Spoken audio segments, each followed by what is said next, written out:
short tutorial on how to create text buttons in Flash or Animate. Let's say you've got buttons like this. You want them to remain white, but you'd like them to change color when someone rolls over them or when someone presses them. Because the text itself is going to become the source of your button, you're going to have to create individual buttons for each of these, but it's a fairly simple thing. You're going to select the text. You're going to go Modify, Convert to Symbol. You're going to choose what kind, and let's go ahead and name it. I'm going to call this one BTN Home. Okay, you're going to say OK. And now, if you double click on that, it's now a button. You will be able to define the states of that button. All right, I've got the home button I'm okay with. We're going to need to insert a keyframe for the over, for the down, and also for the hit state, which we don't usually. So we've got new keyframes in all of those. If I come back to the over state, I'm in this keyframe, and I select it one more time, I can come over here and say, well, when you're over it, I want you to be blue.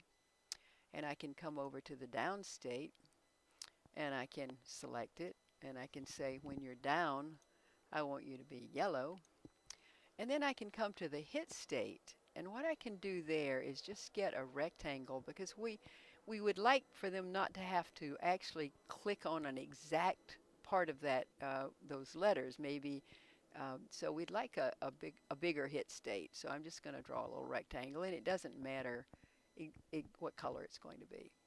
And so that's it. If I come back out to scene 1, I'm going to do a file save, and then I'm going to do a test. And notice I have this, but if I roll over, and then if I hit. So here, roll over, down. Now, of course, you're going to have to repeat that process for each one of these. So if you want an InDesign button, you're going to have to start here and do the very same thing. Where you start, you say Modify, Convert to Symbol, and this one is going to be a BTN InDesign, and say OK.